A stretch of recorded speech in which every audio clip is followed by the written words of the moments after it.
Alright, ladies and gentlemen, welcome back to Forza Horizon 5. Today we are going to be tuning what is this thing called? The Toyota Land Cruiser Arctic Truck AT37.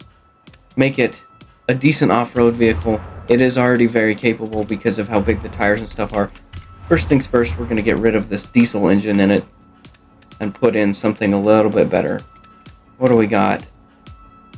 We don't want something crazy. 850 horsepower, that's a little bit too much. We're going to go with a 6.2 liter V8. I don't know what inch or what car that's from, but it's one of them. Twin turbos.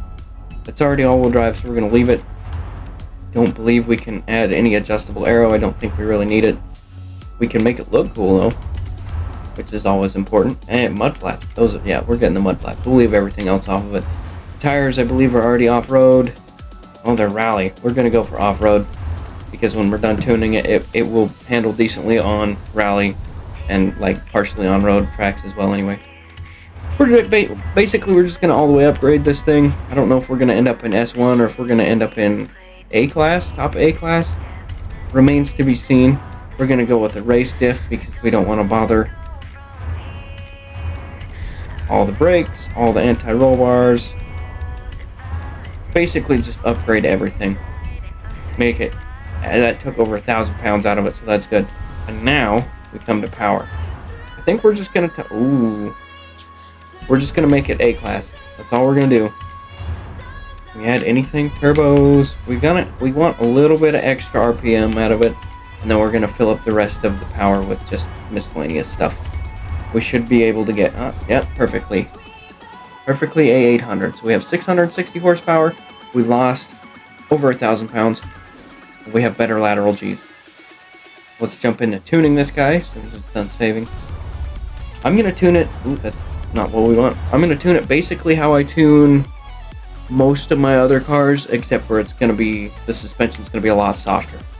Gearing, that's way too much. Way too much. We want all of our gears available, and there's no way we're going to hit 200 miles an hour with 600 horsepower. The alignment, we're going to stick this guy up at 1.5 and then this guy at 1. Same thing here is 2 and 1 and then 6 degrees. Anti-roll bars are going to be awful soft. Same with the rear anti-roll bars.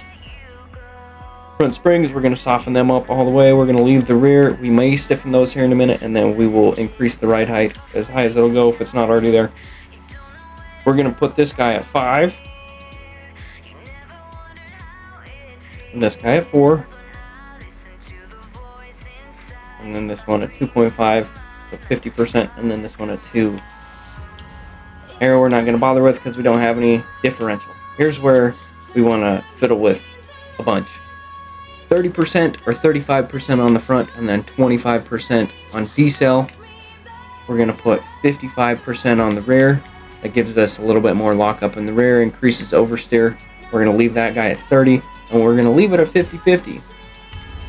This thing should be great for off-road, so we're going to do a rally course, and then I'm going to do a cross-country course. Alright, I changed my mind. We're not doing a cross-country. We're just going to do one rally track, and it's going to be this one, which is like half on-road, half off-road.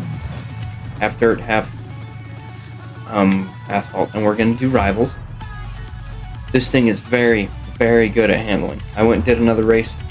I recorded it. I'm probably not going to show it to you because it was pretty boring. It was just me stomping the AI pretty handily. So we're going to take this guy and see what we can do. See how good we can get of a rival's time on this lap, or on this track. I will see you guys on our flying start.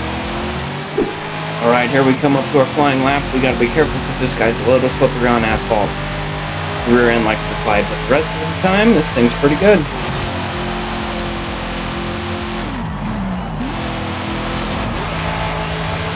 I don't know who's in this access set, but they're pretty quick. Just having a hard time keeping up to them.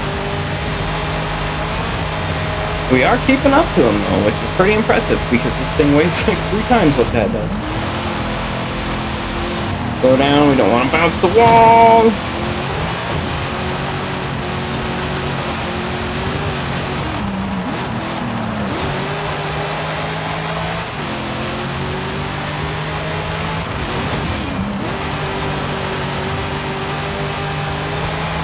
thing is a big pick, so we're obviously not going to keep up with the exo set.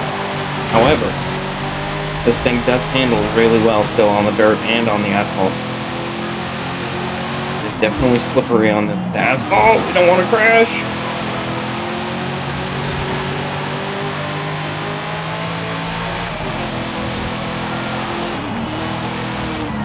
Don't hit the wall, don't hit the wall. Very nice.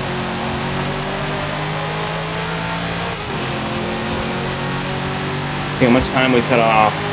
3 seconds.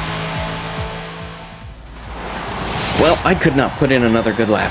So, we're just going to leave it with what we got. It is definitely capable of going like a second and a half or 2 seconds faster than what I was doing if you cannot hit all the walls. We'll send this guy as a gift to some new person.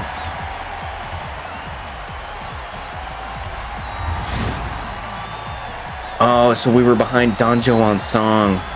That's who. Of course he was in the exo set. Who else would it be? Alright, ladies and gentlemen, that is going to do it for me. This thing is gnarly off-road. So I hope you guys enjoy the build. Be sure to check for the share code and stuff, and I will see you guys later.